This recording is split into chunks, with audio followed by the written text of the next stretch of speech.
concerned. The Soviets might be trying to introduce a new weapon. We let this go, it would set a dangerous precedent. Welcome to NASA.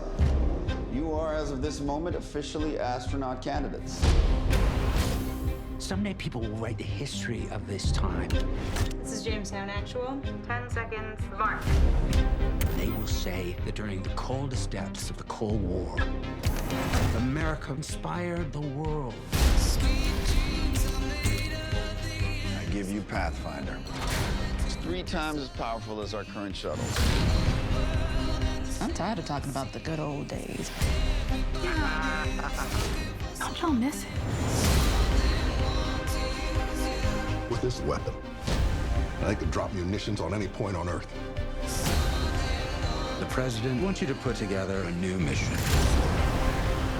I shouldn't go. You don't think I noticed the look in your eyes at every launch? Hoorah.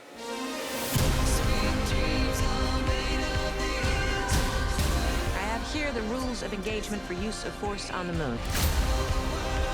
That's steps away from nuclear war. Target lock.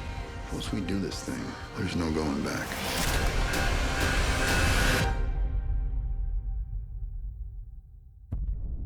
This program has the power to change the world. You need to remind them of Apollo 11. We came in peace for all mankind. Ready to fire. We need to live up to that.